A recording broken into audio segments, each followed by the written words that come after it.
Hello everybody. I'm having some technical difficulties today.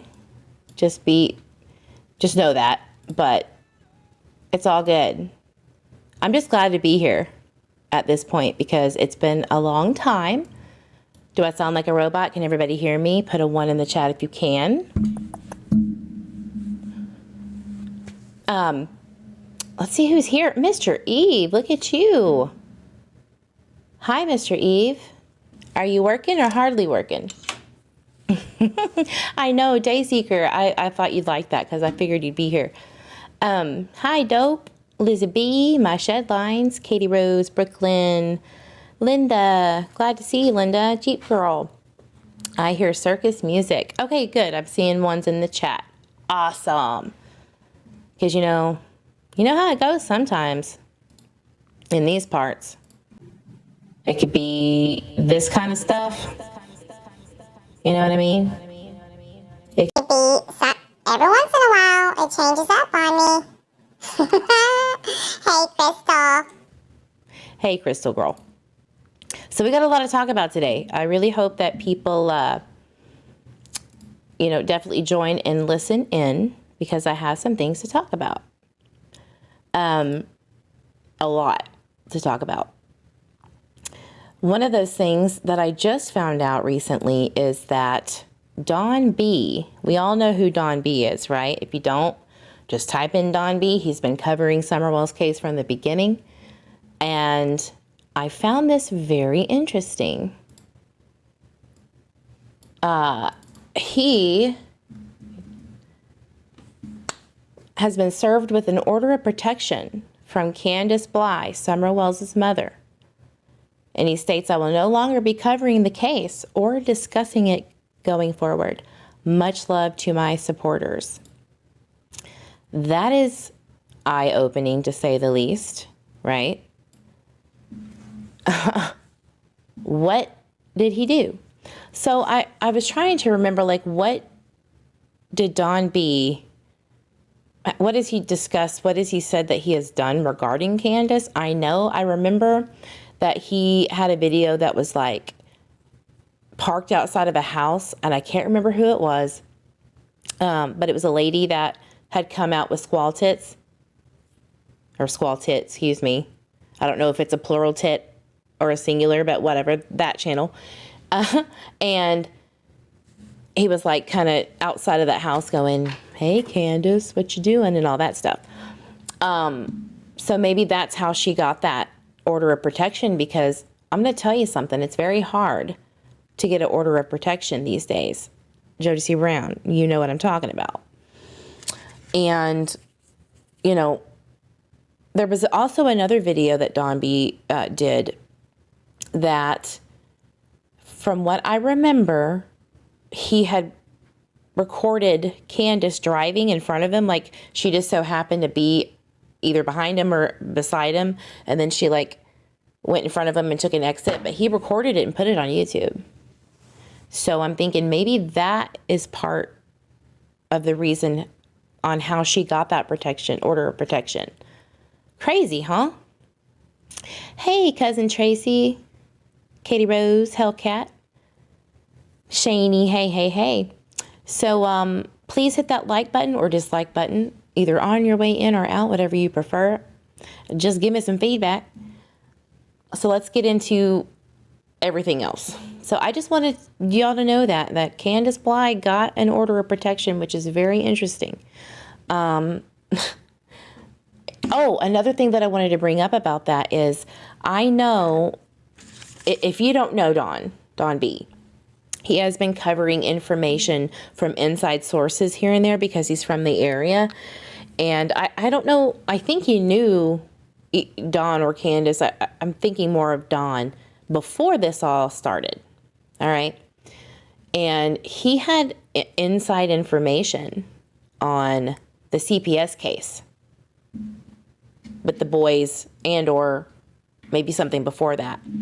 And you guys know, if you don't know, my theory is that what started Summer's disappearance potentially is when she went to get those shots and the mandated physical required by the state of Tennessee to be enrolled in pre-K or kindergarten,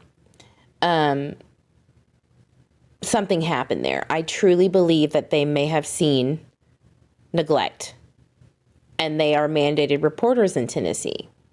So you have to report that kind of stuff. And so maybe that's what happened.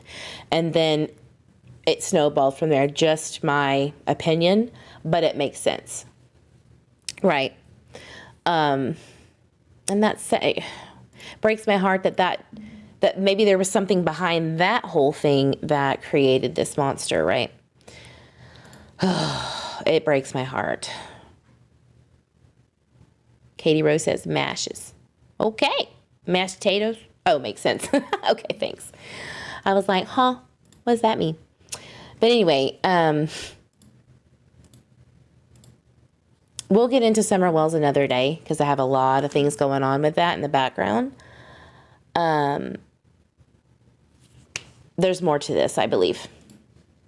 And it could be more along the lines of protecting the integrity of the case even further because he knows so much. I mean, he's said many times that he has a contact, which it always kind of struck me a little weird because usually when you have that, you don't talk about that. You know, you just keep speculating and keep it to yourself, right? Worry about yourself, keep it to yourself, and go from there. But he was like, nope, I know the scoop. So that is what I think may have happened. Justice Janey found out that Summer's brothers are separated in foster homes. Please pray for them. Wow.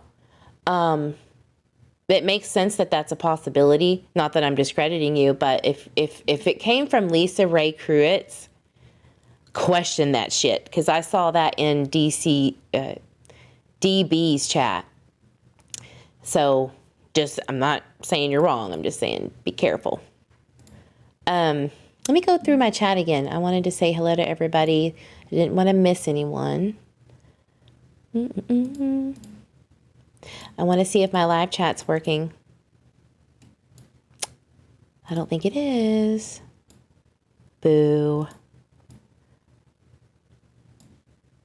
Now let's see.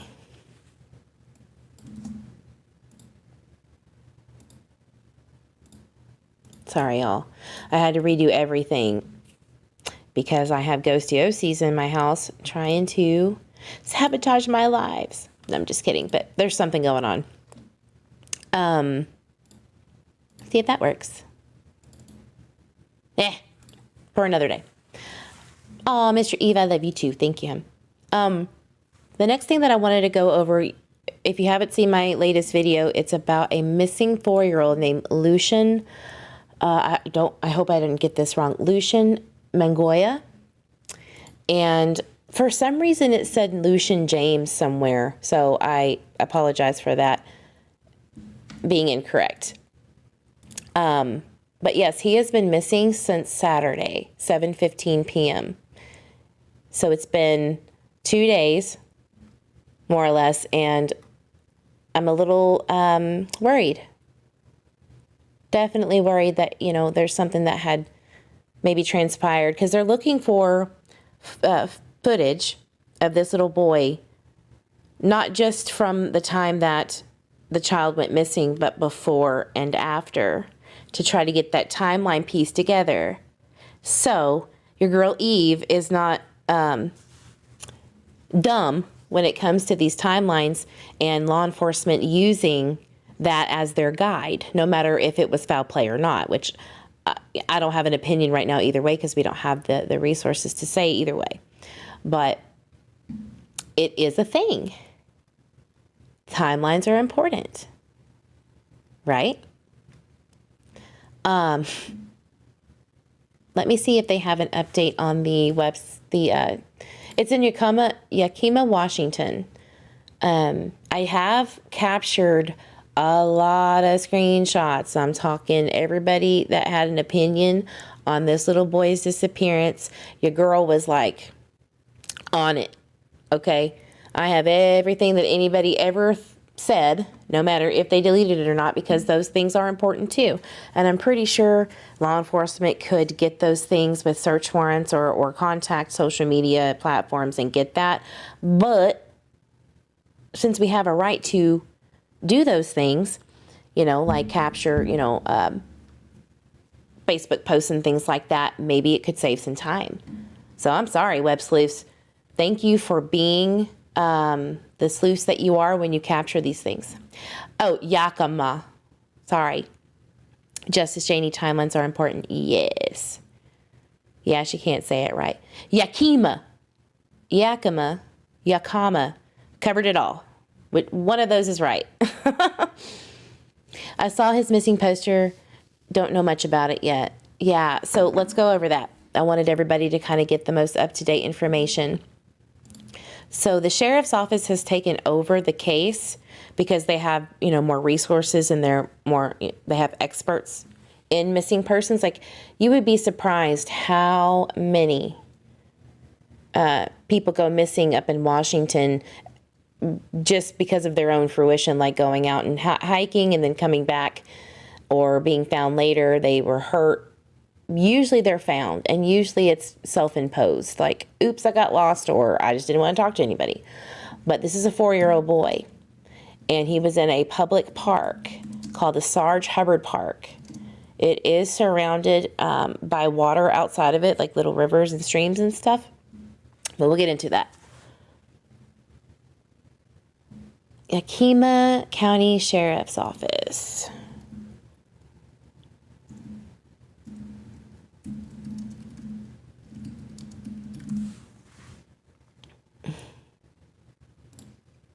It was the Yakima Police Department that had, obviously taken the report and started doing their searches. When I looked at the last update yesterday, they had drones, they had ground searchers, and they had helicopters looking. So they did their due diligence. So 3 hours ago, here is an update. Let me put it over here.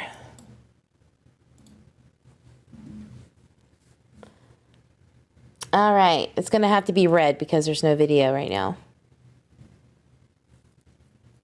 Hope they carefully check all water. Exactly. He is autistic. I believe I saw a comment where a family member said he was partially autistic, meaning he didn't speak very often, but he did respond if you called his name. He would know. He would look at you, things like that. Okay, so Yakima County Sheriff's Office. Let me see if they have a picture. You guys probably need to know those things. Hold on. I'm sorry. Let me just get his missing poster. Lucian Mongoya.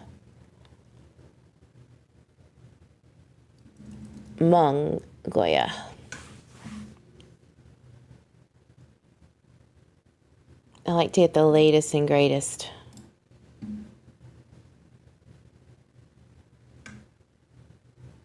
It's funny when I say Yakima. Sorry, I'm not from Washington. I'm from the South. Okay. So this is cute little Lucian Mongoya. He was wearing blue shorts and a blue shirt with a shark on it when he went missing Saturday evening in Sarge Hubbard Park, 111 South 18th Street in Yakima, Washington. I'm going to just say it that way. Okay, Mr. Eve. All right. Don't give me no. Please. Thank you. This is very serious. So I'm going to pull up that on Google Earth for y'all so y'all can get a visual on like that area. But yes, Sarge Hubbard Park, 7:15 was the last time he was seen. They are looking for video footage from, I believe the last time I saw it was 6 to 9, somewhere in there. 3 hours. Autistic equals drawn to water, Julia T. Exactly.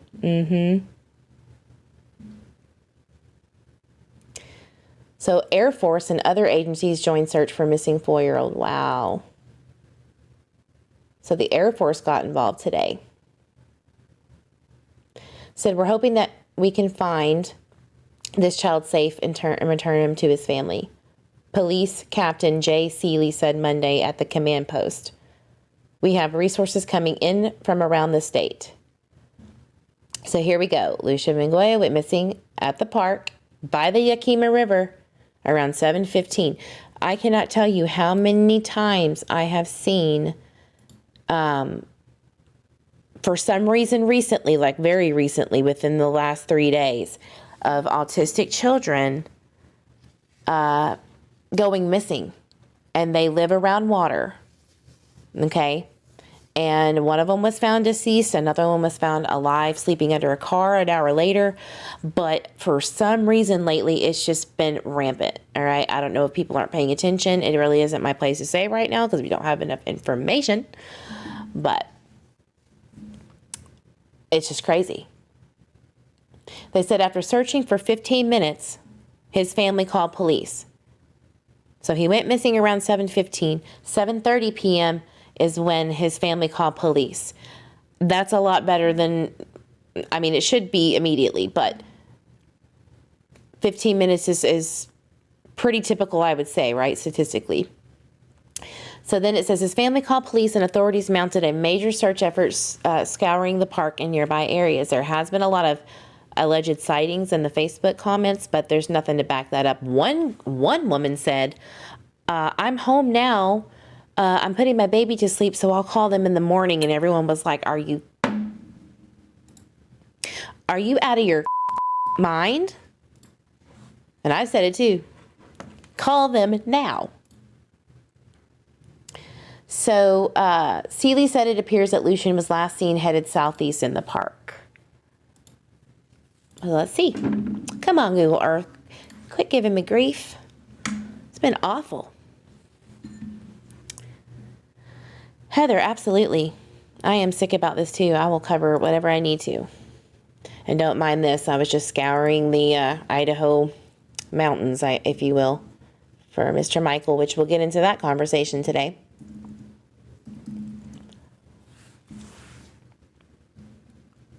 Whee! Look how close that... Did you see how close that was? Wow. So here's Sarge Hubbard Park right here. Damn, there's a whole pond right here. That's scary.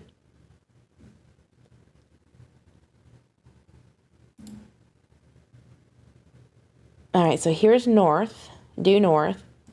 And it said that he was seen heading southeast. So he was heading away. Oh, I forgot to mention, I did notice that there was this junkyard. I hope to God they researched that or searched that area. Linda says, hi, Eve Mods and chat. What do you think about the interview's video yesterday? We'll get into that, Linda. I have never seen proof M was out walking right. Crystal said there's a pond and a lake and a river surrounding that park. Correct. So if he was going southeast,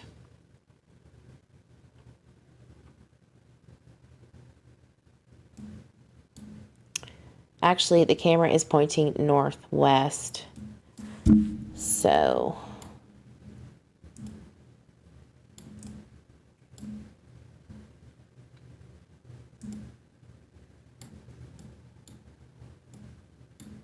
I'm afraid that he went, if he did wander off, it would be this way. Yep. Down this way. Oh, man. Look at all these, like, cars, and it's like a junkyard, maybe recycling area where they smush them, right? And then here's the river. I really hope he didn't go there because, you know, he is partially autistic. Autistic kids do love water. They're drawn to it. But you would think that someone may have seen them, and I don't know I don't know the terrain well enough to make that judgment call. But then right here, across here, you have the Yakima River. I guess this is the pond, right? Yeah. Ooh, here's a trail that we could look at. Let's see. Just plop in here and see what's going on. Okay. So, a little treesy. Giggity. A little treesy, but I would hope that someone would have seen him walking by now, right? Says that this was back this year. So, you would think that they would have found him by now with the drones that they have at this point. So yeah, but you know, and Miss Crystal, who's in the chat, made a very good point that she learned bodies float whenever you drown in the water. If you get thrown in the water, you'll float.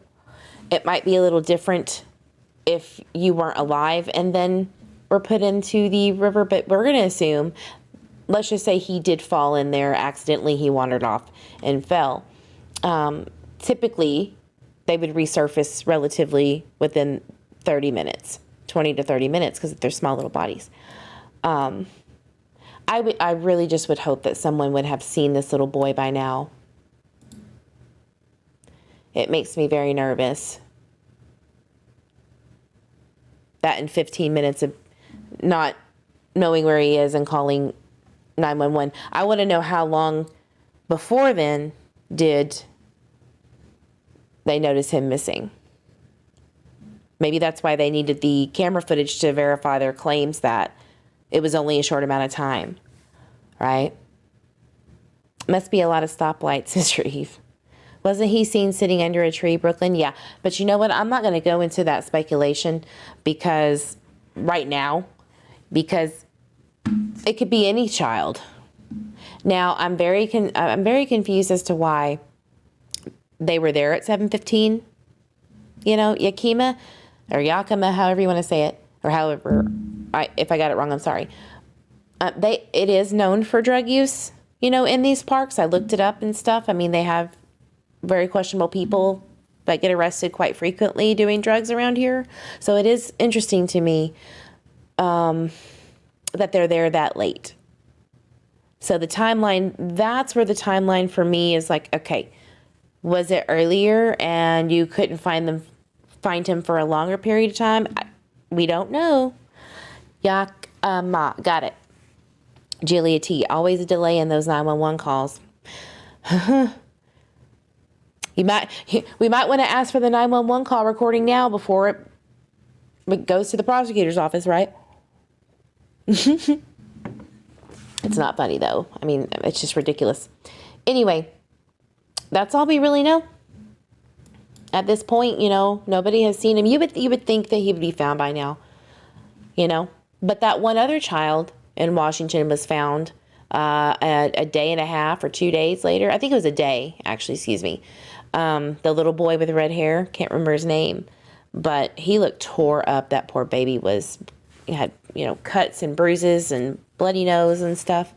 But he did wander off. He was autistic. You never know. Katie Rose says, I naturally want to pronounce it Yakima, right? I'm going to say yickety yak. That's terrible. I'm sorry, guys. Okay, let me just finish this article. Along with the Yaya River, there are 2 ponds in and by the park, as we saw. Searchers have gone out on kayaks along the Yaya River, which was running too low to deploy boats. Wow, so it was low. You would think that they would have seen him by now too, because it's lower and it's easier. I think that's how it works. The search area was being expanded, Seeley said, and teams were also checking the LL Buchanan Lake, a flooded gravel pit. LL Buchanan Lake, I'm guessing it's the one by the... Ooh, that's blue. Is it this one?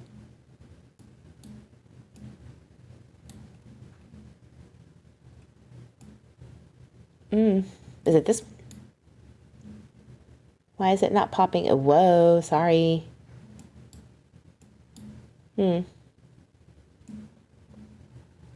Anyway, that's the only ones I see right now. I highly doubt that he made it over there unless somebody took him over there. What is it? You know what's very interesting to me, and I'm not trying to speculate in any way, shape, or form about what's going on with this case. It's too early. But what is it about these children who go missing around these rivers? Sometimes they're found and sometimes they're not found. One of them was like, they found him deceased in the river. His boots were like in one area, and then he floated down the river. The backyard of this child had no fencing. It was just the river was behind them. You could probably take, as an adult, 15 steps from the back door and go into the river head first. Not a problem at all. Crazy to me. Those things should be secured and locked down, especially for an autistic child. Get the resources from the state. If they don't give resources like that when you live by a river, they should, you know. Yickety yak, don't come back, mystery. Gosh. Brick said, I am enjoying this, as well as the fact that she just said giggity. Yakima.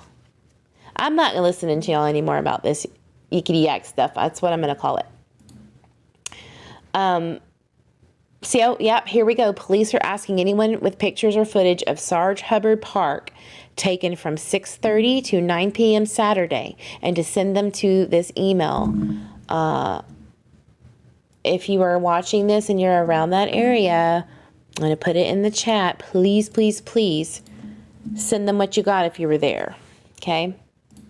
It's very important. Pinned it to the channel in the chat. And that's it. Now, we could go into the Facebook comments. I think it would be better to make a video on that so that I don't say anything that is disrespectful, because there are a lot of disrespectful comments. There's a lot of back and forth, a lot of fighting, a lot of protecting the parents, and a lot of others that are fighting. Why didn't you watch your child better? And that's not the right time. You know, my shed lines. My aunt and uncle's house backs up to a river, but they have a fence before you get to the river. And my cousins knew they couldn't go to the river without supervision, right? But with an autistic child, and in this particular instance, I believe he was 2. I'm pretty sure 2 or 3. He had no fence back there. He walked out the front or the side door and was attracted to that river, as they are. And he was found deceased. So the guilt that I'm sure that poor family has, you know, that would hurt. That would hurt way more than just me as an outsider thinking about it. I couldn't imagine. So that's the latest and greatest. 3 hours ago was when those articles were out. So I really hope that they find this little boy. Again, he's 4 years old, Lucian M, partially autistic, last seen at Sarge Hubbard Park in Yakima, Washington, 7:15 p.m. And they're looking for any video footage or photos of the time between 6 and 9:30 p.m. on Saturday, September 10th, right? Yep, September 10th. So please contact the Yakima Sheriff's Office for that information, and or send it to that email that you saw. All right, next topic. Whew. I feel like I've already gone through so much information, and it's been, 30 minutes? Good Lord. Y'all can tell me to get on with the program. I do not mind. Crystal says they're supposed to do another update at 4 p.m. unless they find anything before then. Good to know. I will make sure to update you guys as I go and learn, because I don't have a good feeling for some reason. Well, I know what the reason is. I don't feel right, but I am going to learn from my mistakes and not speculate too much, but just pinpoint what has been officially said and what history has said and what statistics show. If that goes a certain way in these cases, I will not apologize for my opinion. I will not apologize for any speculation as long as it's respectful. If I become disrespectful, call me out on it, and I will definitely address it and do what I need to do. But I will not feel bad for trying to understand with little information about these little babies missing, because that's the way of it. All right, so next topic, Oakley Carlson. Ooh, baby. You want to talk about a very frustrating case. I mean, not only frustrating, but enraging. Okay. So I saw this article, and thank you to one of my Discord friends for making me aware of this. But it says, as of September 11th at 12 p.m., so that was yesterday, the state says it finds no wrongdoing in an agency handling of Oakley Carlson's case, which is DCYF. If you're not familiar with DCYF, it's the same name that they call it in Massachusetts and New Hampshire regarding Harmony Montgomery's case. They took responsibility for their part in the failure of keeping Harmony safe. But over here in Washington, not so much. It's a little irritating. I'm going to let this speak for me because my voice is starting to crack a little bit. I need to get a drink. So, yeah, give me a second.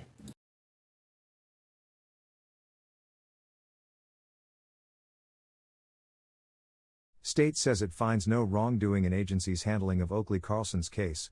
A state agency responsible for investigating complaints against the Department of Children, Youth and Families, DCYF, has determined the department properly handled missing 5-year-old Oakley Carlson's case. Oakley's former foster parents and members of the Oakville community have been calling for an investigation into DCYF's handling of Oakley's case since Oakley was declared missing following a welfare check in December 2021. Oakley entered foster care when she was roughly 8 months old and was returned to her biological parents' custody in November 2019 at the age of 3. Oakley's biological parents, Jordan Bowers and Andrew Carlson, claim they last saw her on November 30, 2021, but the last time detectives with the Grays Harbor County Sheriff's Office can definitively confirm Oakley was seen alive was 9 months prior, on February 10, 2021. Oakley's biological parents have not cooperated with the investigation into Oakley's disappearance or with efforts to find her. Both were convicted on unrelated child endangerment concerning their other children earlier this year. Just a quick word from our sponsor. The North is calling, the Canadian Rockies to be precise, with powder shredding, wolf howling, snow globe strolling. Sorry, 1 second.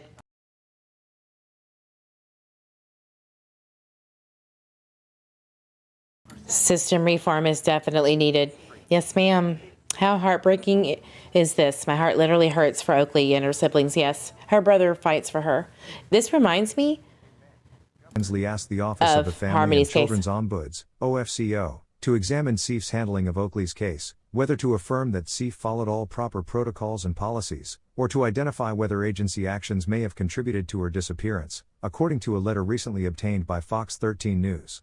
OFCO, a state agency separate from CIF, investigates complaints about agency actions or inaction that involve any child at risk of abuse, neglect or other harm, a child or parent involved with child protection or child welfare services, and the welfare of children in state care, according to OFCO's website.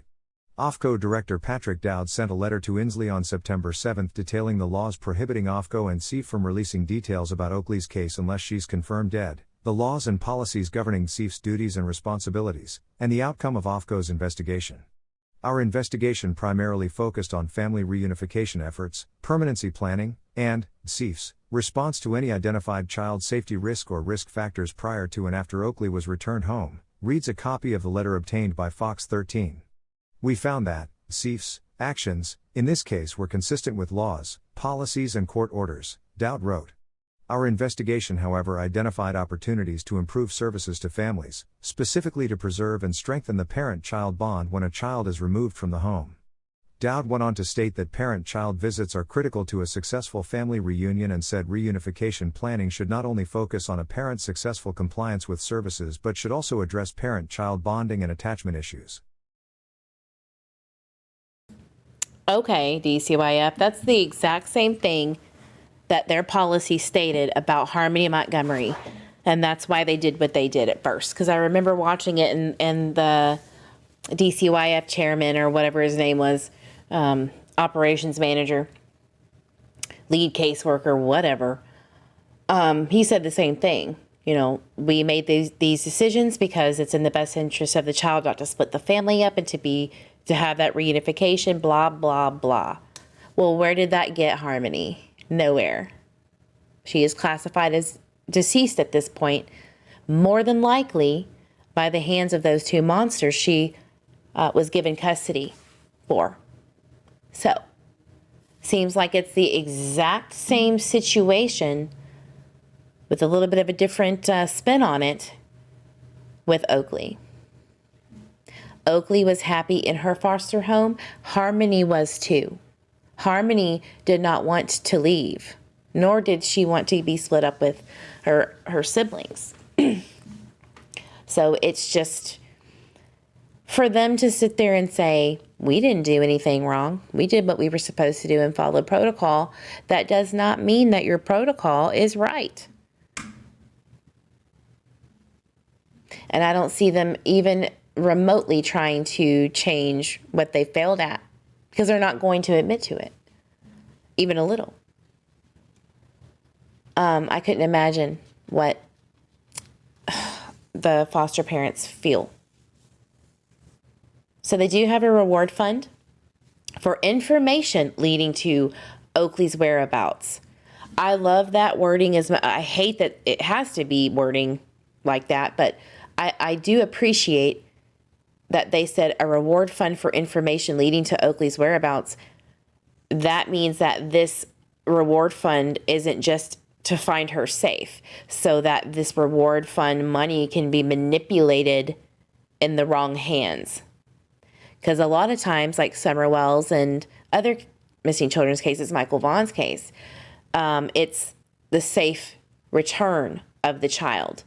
Statistics show that's probably not going to happen, as much as I hate to say that. So it shouldn't be about just him safely returning or her safely returning. It should be where this child is, so that they can start the process of the criminal prosecution and finding who took them, right? So that I appreciate. So it's $80,000. And as of Thursday, according to Fox 13, the reward fund is managed by the Light the Way Missing Persons Advocacy Project. I would rather have it in the hands of a nonprofit than anybody, including the city, including the police department, or the parents' hands. Like, it should be in a very neutral area, such as a nonprofit. You know what I mean? Heather says, especially if the parents continue to get in trouble with the law, which these parents did, and they are not cooperating, by the way, and the cops cut a deal with them. Yep. That if they're a narc, they'll go ahead and let them have their kids back and they won't go to jail. Exactly. I'm glad you said that, Heather, because I am actually in the process of looking at all of these missing children cases and who have not been found, and what are the ties between law enforcement and the corruption that has happened in the past and still continues to. I am noticing a huge trend in Washington and a huge trend in Idaho. California, that's a given. But specifically, those two states. Oregon, yes, there is, but there are a lot of, there's not a lot of information about it. They usually take action immediately. They have their own, basically auditing things put in place. Hi, Mr. Eve. I was like, who is this? Scared me. Oregon's a little bit better. Not by much, but I'm on to you, Washington and Idaho. I got you. You're in my line of sight. The couch. Yeah, I got the couch all cleaned off, and yeah. Say hello to Mr. Eve, everyone. Even though he was just in the chat. In the flesh. Say hello to the live Mr. Eve. I really hope that they find Oakley. This is ridiculous. These children, in the day of technological hypervigilance, we can't find these babies. Let me get my beep beep.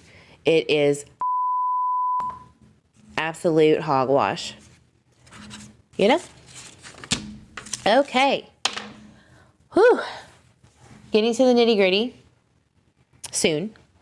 You guys know that I love using the case study of false alleged reported abductions. That case study and that research is like the Bible to me with these missing children's cases.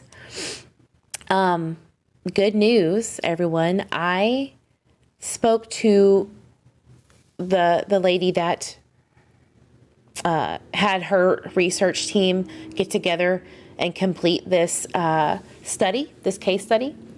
And she would be more than happy to speak on that case study, within her ability to. Now, I'm working the logistics out to see if an interview is possible or if she just wants to do like an over the phone, just Q&A kind of thing. I'll get back to you on that, but I am so excited that she responded and that she wants to go over those little questions that I think we all have about the case study that I've noticed. And not only that, she wants an updated case study just as much as I do. And I was elated, first of all, that I saw that in the email. But secondly, just maybe she can be convinced.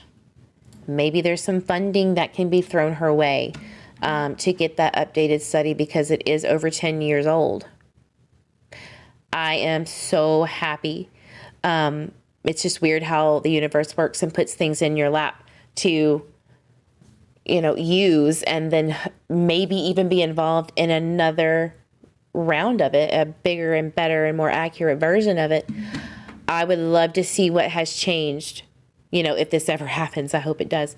But from the 2011 case study and then a new one, that would change the game, y'all.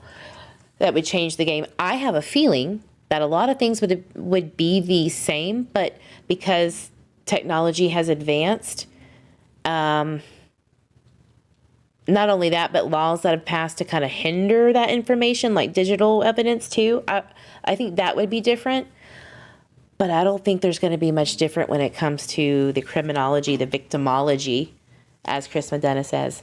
I don't think it's going to be much different. I don't. And catch up with chat. Anyone else notice the more dangerous the parents are, the more DCYF feels unsafe and the kids are returned? Yep.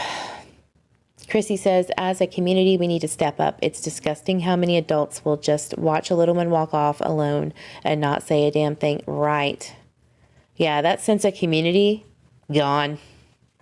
That camaraderie that everybody kind of watches out for their own, even if you don't know them, gone. We don't have that anymore. Everyone's so hyper-focused on themselves and their phone, and I'm guilty of it. We all are. But we got to get better at that.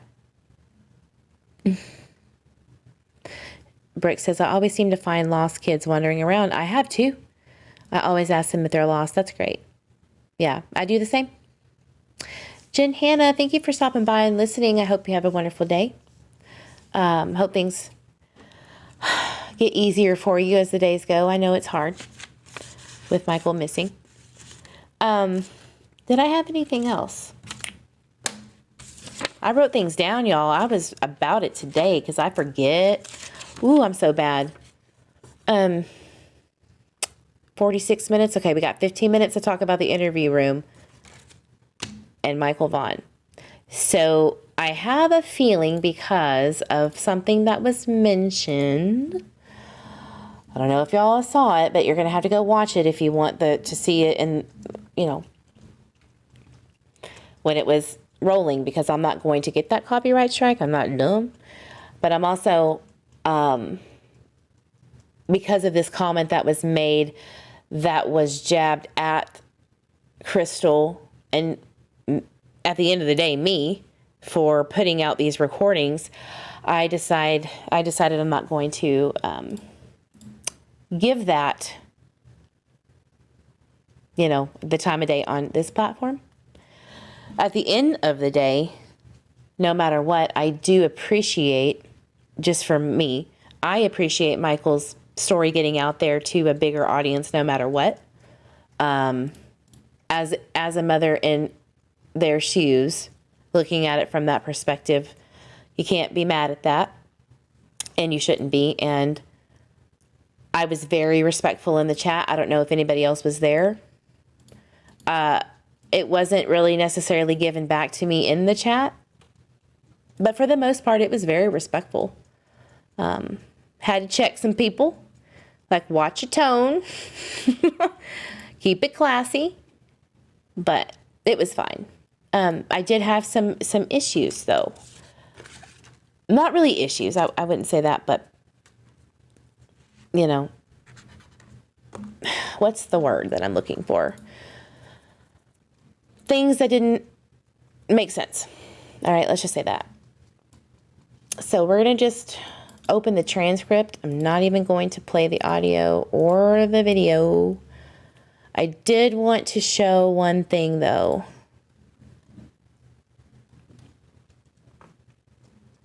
Is his picture right here in the home. And his little monster truck. That is really nice to see. So here he's talking about with Brandy, they have you confirmed at work, at Albertsons at the time that he disappeared. Makes sense. We don't know that for a fact from law enforcement, but I would say with strong confidence that that's true, right? Brooke says, yeah, I saw that. Good on ya. Uh-huh. Look, don't hate me. I did not do this. I did not do this. Where's the transcript? Did he take it off? Can he do that? Oh, here it is.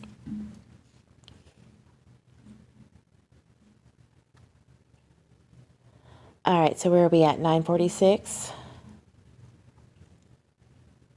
I wrote some timestamps down. Sorry, guys. So at 9:46, he said, oh, no, I'm sorry. Yeah. So earlier that day, you were at work, and that's been verified. It's been in your video, your phone, everything is there, so there's no question where you are. And she says, yes. Okay, and then it goes over to Tyler, and it says they were speaking, and Chris said something very interesting to me, guys. Just said that there's a 5-year-old that this street there was a fighter across the street. I'm gonna have to play it. Sorry, I'll clip it later. She said there is a 5-year-old up the street. Was a 5-year-old up the street, and there was a 5-year-old up the street. That was timestamp 9:52. That's interesting. I have heard of this before in recordings and what I know about the case. Oh no, Brooke, I know you weren't. She says, oh, you mean the incredible moving timeline? Girl, you said it. So Chris mentions a 5-year-old that used to live in the street. Now let me play this again from its entirety so that you can get the context, because I know I'm going to miss it. Phones, everything is there.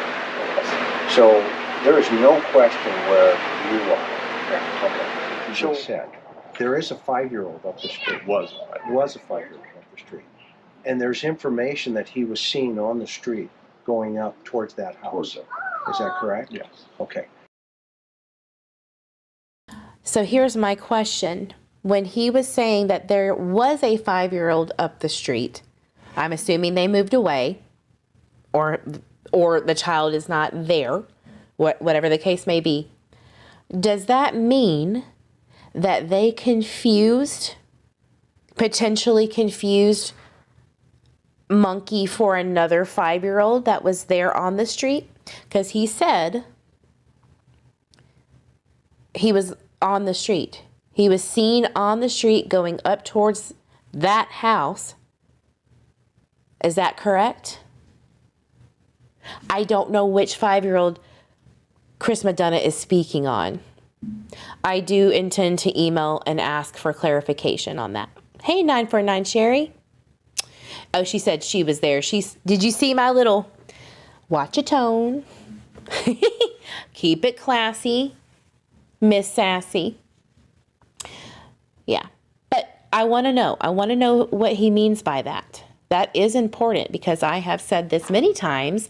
Miss Weasel in the chat, you know that I've brought this up before.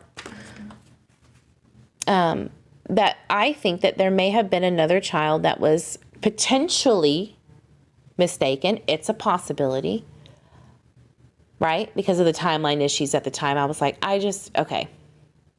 Some of these neighbors are elderly, you know, in their late 80s or maybe 90s or early 90s, something like that, one of them. And so it could be that they thought that it was Michael. I don't know. I'm speculating. That is not confirmed. But I want to know how he knew that. How did Chris know that? I just want to listen again so I'm not crazy.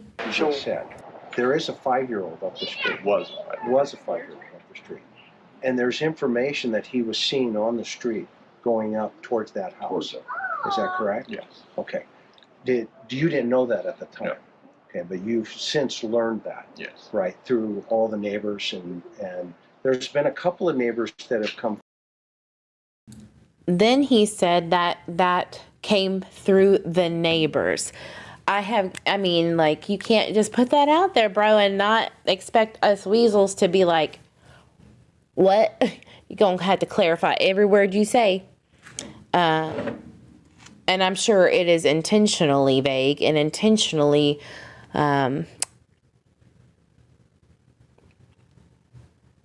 put out there this way. Let's just say that.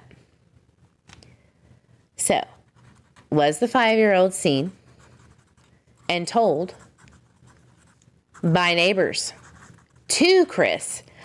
I am going to say ding, ding, ding, that whatever this neighbor said, or neighbors, I don't know, mentioned that there was another 5-year-old on the street. He just said it. But I'm going to try to clarify that.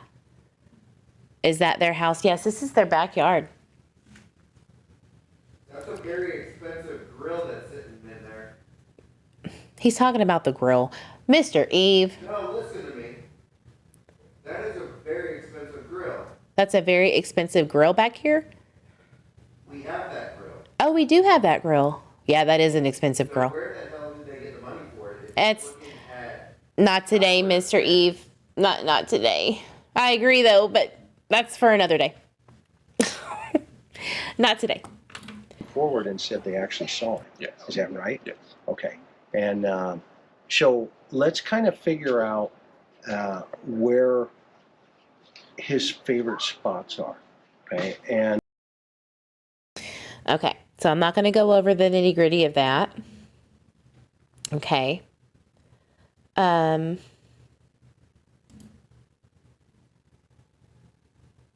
Let me get my bearings. Sorry, guys. I want to hear what the neighbors have to say. So listen. And your neighbor told me that too, by the way. They said that he just cut. Okay. Do you see where he's pointing? His hand? Let's go back. Okay. And I know he goes down this path, and it looks like you can cut through your garage. Is that accurate? Mm-hmm. Was the garage in the same setup today as it was back then, or was it a little bit different? I would say it's the same as it was. That door right there is almost open 24/7. Okay. That time. So he said that that door, I think it's sliding door, in the backyard behind them is almost open all the time. Like, no biggie, it's there. Because I would assume that they trust the neighborhood, right? We catch up a chat. So if a neighbor saw something or someone, it might have been the other 5-year-old. It's a potential. We don't know. We don't know what they know. I'm just saying that without knowing the facts, that's the only speculation I can go off of with what Chris just said. But I think that it would be very wise to clarify who told him, I'm assuming the neighbor, and which one, and who, why didn't Tyler know that? And why does he know that now?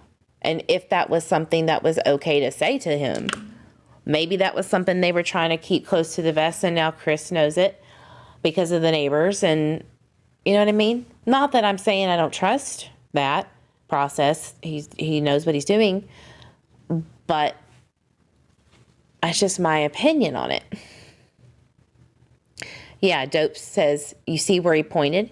He pointed to Southwest Arizona, the house on Southwest Arizona, which that neighbor spoke out one time on an interview. She was also captured. It's on one of my videos of her walking out of the garage, so I'm just going to say that. So if this information is coming from that specific source and that one only, I don't know yet. I'm sure multiple neighbors have spoken to Chris, as he said at one time. Oddly was redacted and changed a little bit. We'll get into that another day. But that's the kind of questions I have, and I will be ready to pop off when the time is right to ask, because it's important. Yeah, Dope, you really do need to watch this. I mean, we all need to. But because I don't want to get stricken, you know. So he mentions that there was a wood pile, was not there out of the front right. So that's all new. And that happened after the tree blew down.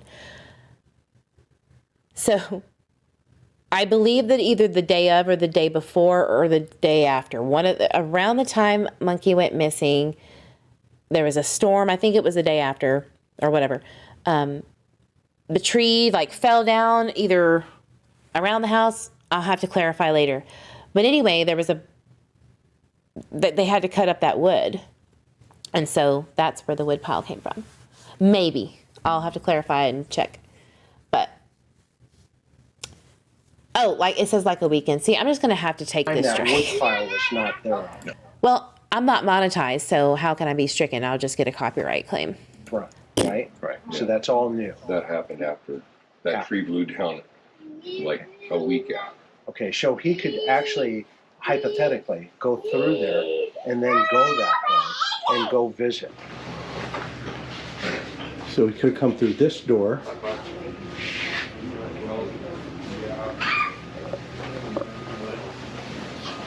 And Tyler, this is the work shed here. Yes. Can I go in? Yeah.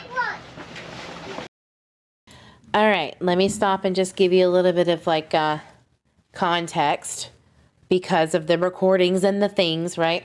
So this is the shed that some of those recordings were captured in, right? By the weasel, the mole that they call, and she is not. But, this is where some of those came from, and more, and even more than that. So this is kind of where all of those things transpired, and potentially, where Monkey was a lot playing with some of his toys, especially maybe that day, from what I've heard and what we've heard. I'm pretty sure he was playing with his monster trucks and things like that in here.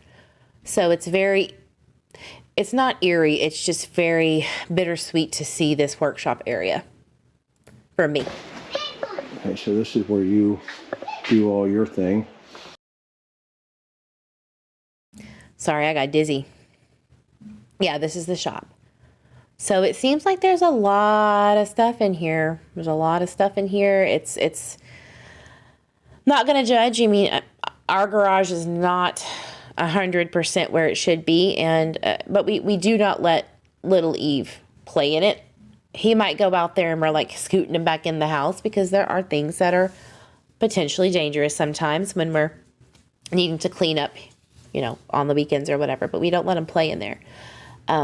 I would say that this is a little bit concerning, but I'm not judging, I promise you.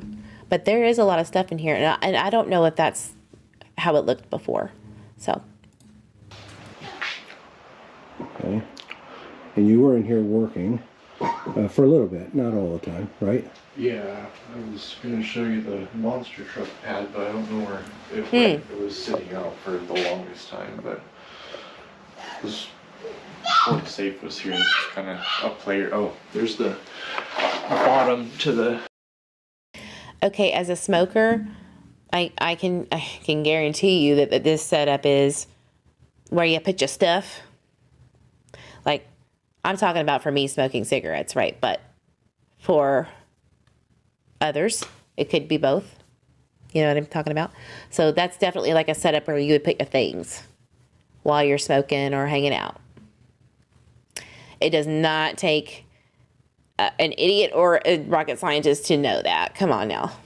And then don't come after me, whoever's clipping and watching this shit, because you know damn well that's what it is. It's not a big deal. monster truck arena. I don't know where all the pieces are. That's kind of what was going on that day.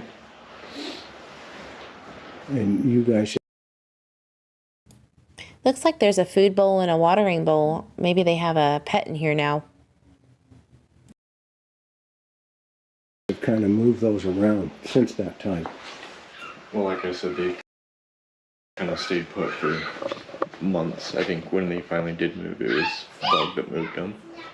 And the authorities have searched this inside and out. More than once. More than once. Wow. I mean, very, in this room, very or thorough. in that garage? It's in the, like when you walk into the house from the garage, right. The first immediate door to your right, right. is like a closet slash, that's where the water heater is, and they cut that thing open and looked inside it. Wow. They're checking drawers. I mean, it just very, very thorough. Okay. And I see his little picture here. Is that when he was a baby? That was one of the first times that Dad babysat. He was Wow. probably younger than Bug.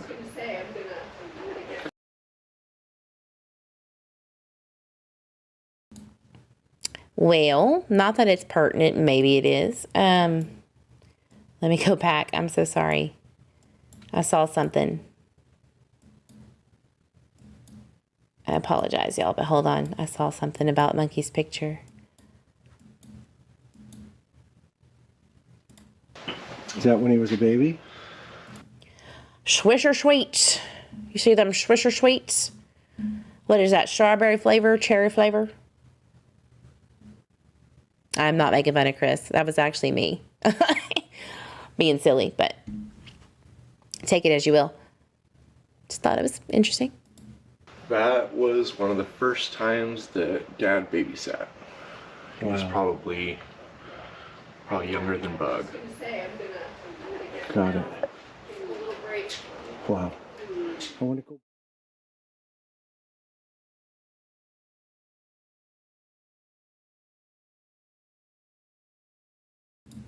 All right, so, I was very surprised at their backyard, that it was so open. I thought it was a little bit more condensed than I thought it was. So I'm very surprised, honestly, that there was so much area to go in and out on. I will definitely agree with you that. So again, here's like the, I guess, living area where you could go out. Right here where my mouse is, go out that way. You could also go out from the garage. There's a door that comes out of where the kitchen is and the laundry room, and then out to the backyard. And then here's the shed, the shop that we just saw.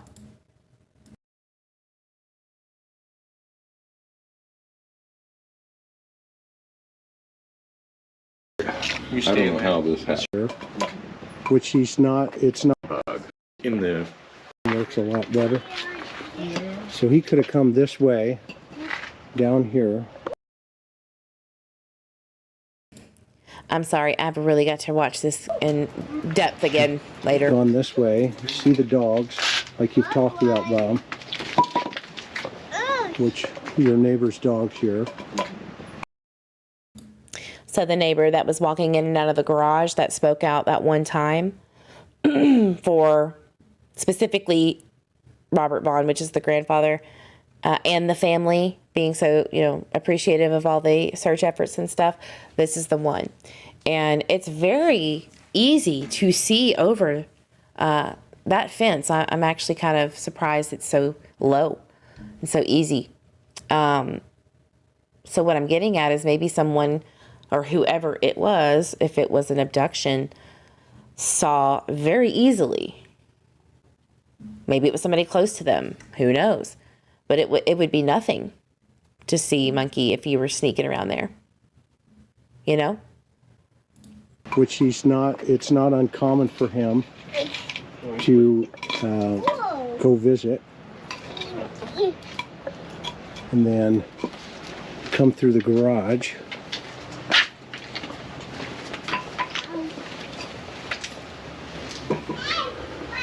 And cut So this is the garage. So to the left, car? you'll see. What's the car? 73 El Camino. Nice. Classic car. And this door is typically left open or locked? No, this one's usually shut, and it's kind of hard to open, but Michael can do it. Michael can do it? Yeah. Has he opened it before? Oh, yeah. No problem? Yeah. Okay. It wasn't in this condition. What, That door is in pretty banged up shape right now. It's warped for sure. But anyway, I'm going to skip over that. I just wanted to talk about, again, another 5-year-old on the street. Didn't know about that until a neighbor said something about that. And then Tyler heard for the first time that information. Got to clarify, are we talking about that day? Are we talking about Southwest Arizona on the corner? It would be nice to know. But it is an active investigation. Some things we just don't need to know. But it is interesting to think about.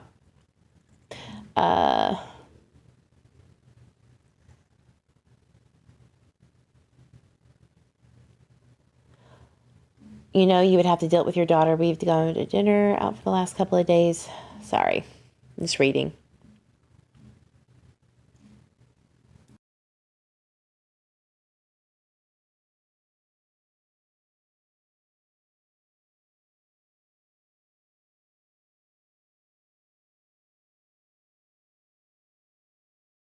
So I wanted to bring up one thing as well about the recordings that he talked about.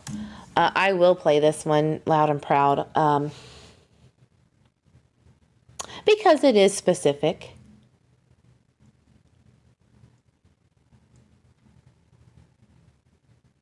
I'm going to talk about the neighbors and what they know and all that, or what was told, slightly what was told.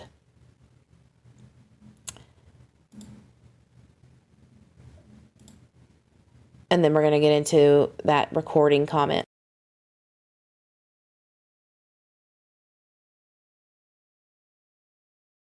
Situation. This is a great question.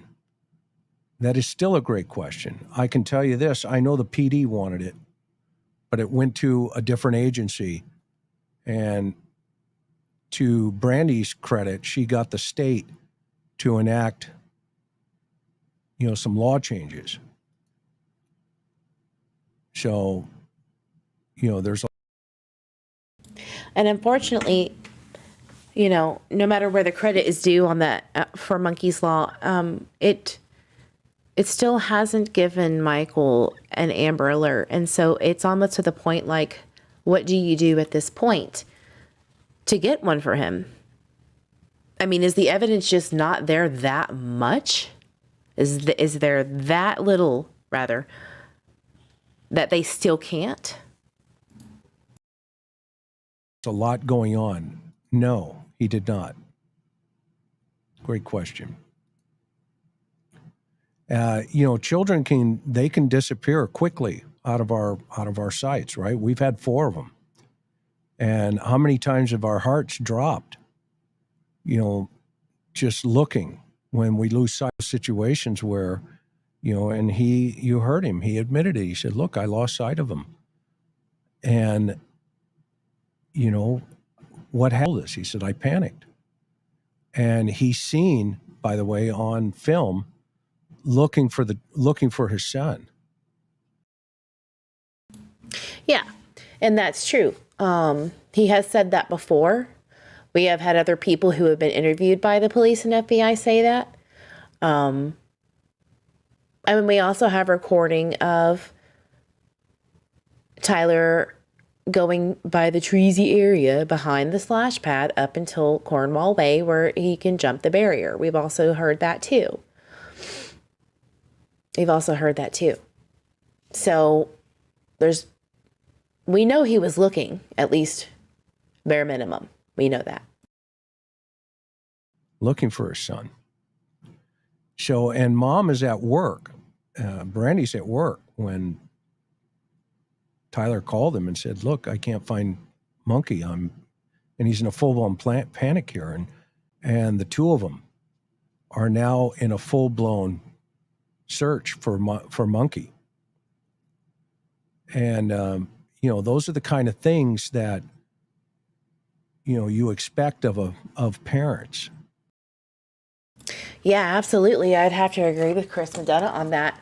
Absolutely. That's something that you would expect to do. If we're going to go on the basis of Don and Candace and use them as the what you do and don't do, I promise you I am on board with that. They are definitely a prime example of what you don't do. But they're also a prime example of what to learn from to get away with shit. Because they can't even hide themselves. It would even look more suspicious if they tried to do right, in a sense. They know better. Okay. And, as the chief said, the focus is not on the family. I wanted to clarify that they did not clear the parents yet. I really wish that they could say that, because that would really help others focus, especially the community, not web sleuths, the community, to look for different thought processes of that day. You never know what that could do, right? To change that ideology of what they think and what they remember. So they are not a focus at this point. And I'm just going to be honest with you. That tells me they may have been. They were, per Brandy. They were too busy looking into us at the beginning. That's what she said. So, and that's a normal investigative process. I'm not saying guilty or not. I'm not saying anything like that. So know that. I'm just saying that is a great PR way of saying back off the parents while we do our jobs. I hear you, law enforcement. I know what that was about. This whole thing is about stop the pressure, stop the bullshit that's being created for your agencies because of the ones incredibly protecting the family. I get it. We're not stupid. But that narrative needs to kind of calm down because you have to think about this. Potential innocent people who have been publicly criticized as a potential person of interest or suspect, their lives are being affected. Think about the Honda Pilot driver or the Honda Pilot owner. Maybe they're innocent too. We don't know. They're not cleared, but you have to think about how many people are affected by a criminal investigation because of an alleged 10-minute not keeping an eye on your child.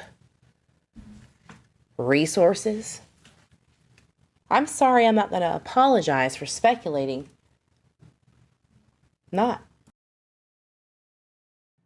And so we need to help that. What that means is we need to help that community by, trying to keep the focus outside, because he's out there somewhere.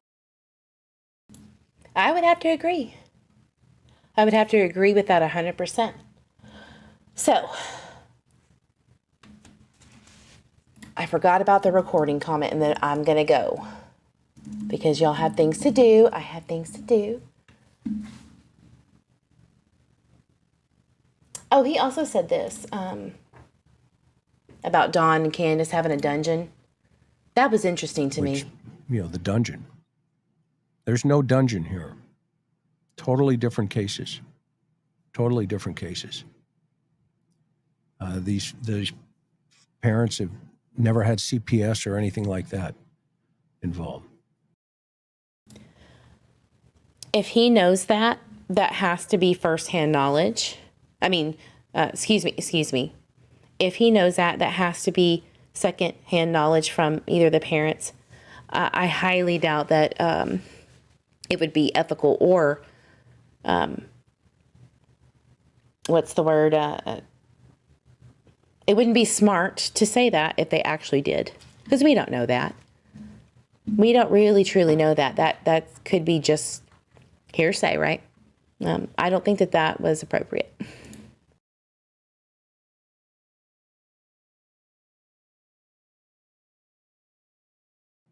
Now, am I perfect? No. Are they perfect? Probably not.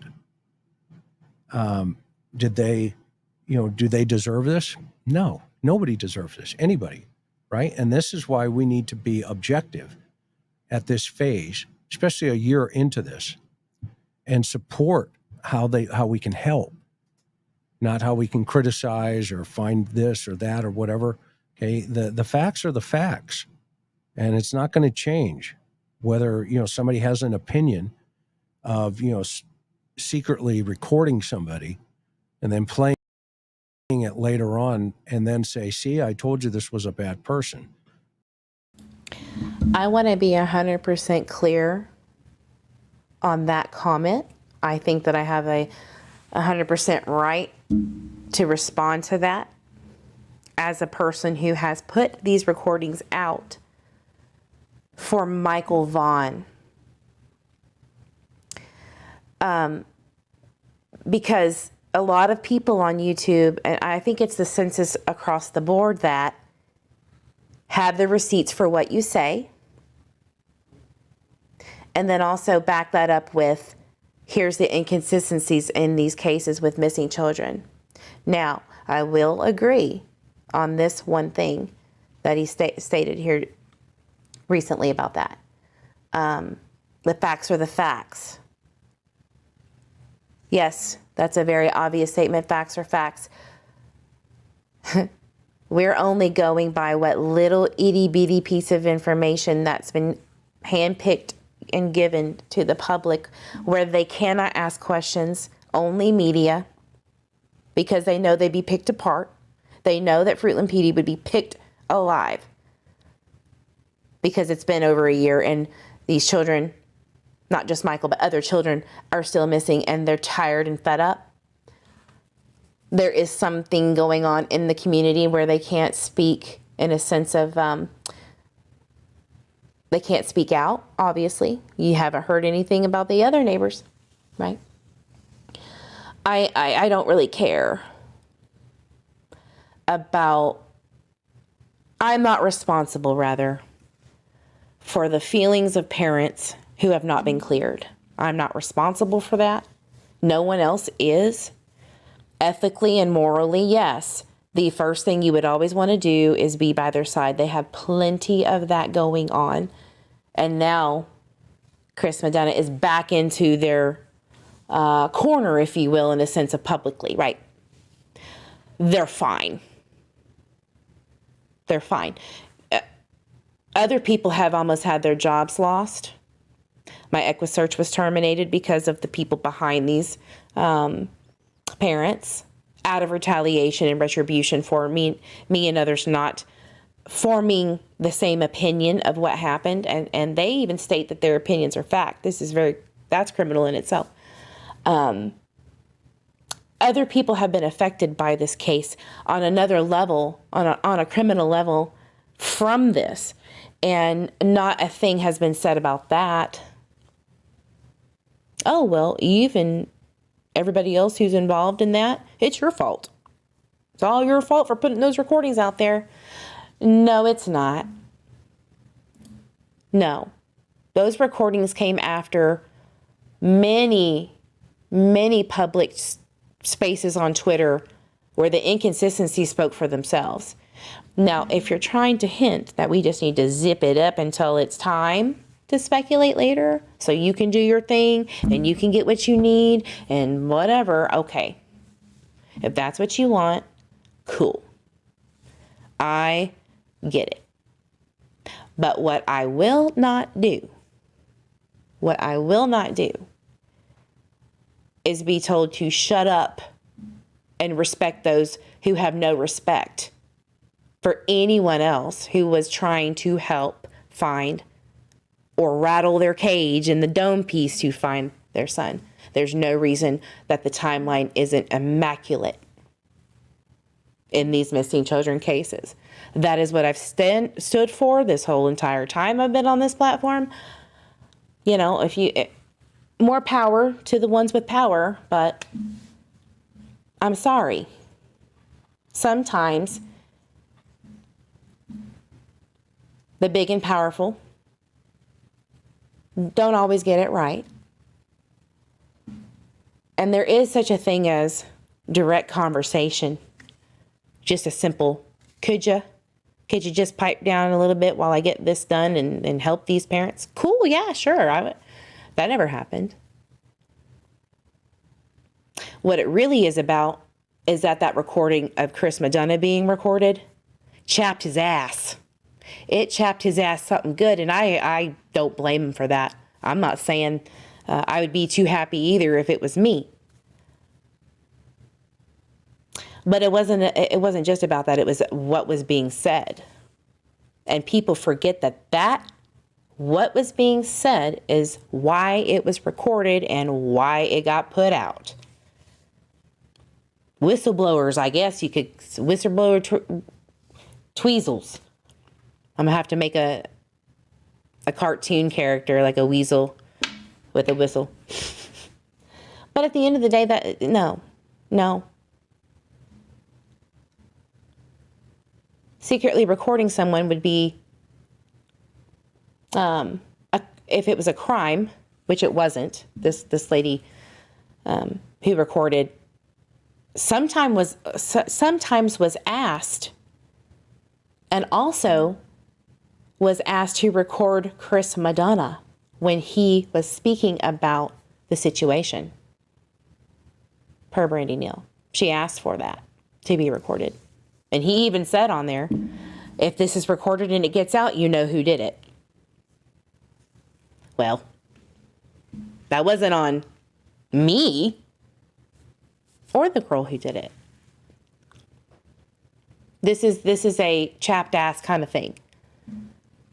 Retaliatory in that sense. And that's all these ladies and myself have been getting is this backlash. And it's okay until it becomes an issue in a sense of livelihood, which it has for me and others. That was the line that was crossed.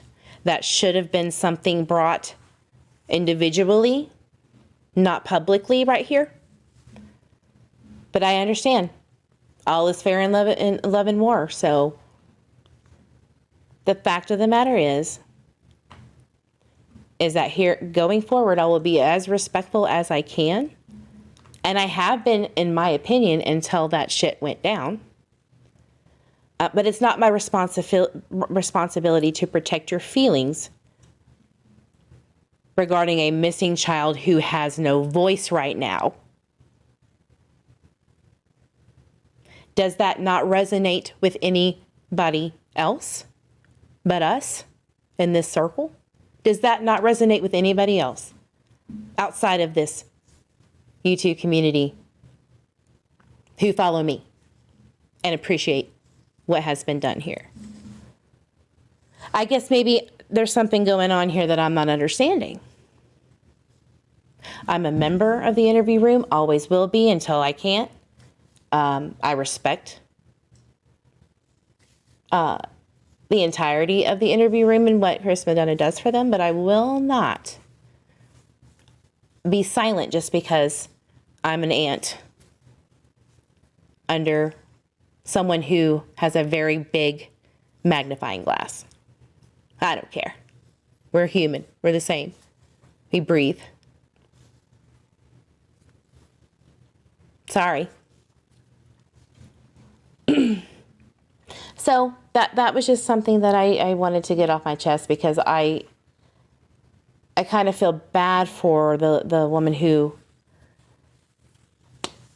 went through that initially, had to stay quiet for 6 months, 5 or 6 months, or every little thing she said was torn apart as a retaliatory process of what happened to Brandy. Well, look, at the end of the day, who has the missing child? Who asked for help publicly on Twitter? Who asked for that? Protect feelings. Guys, I want to thank you so much for being here, and sorry it went a little longer than I wanted to. I wasn't planning on going on that rant, but I do what I feel is right. Love you for being here. Thank you so much.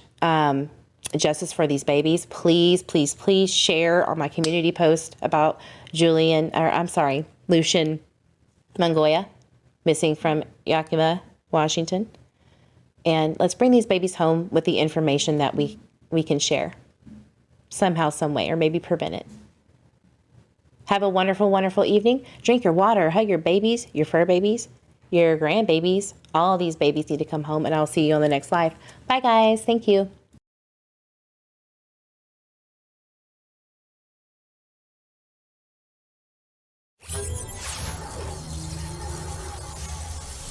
What?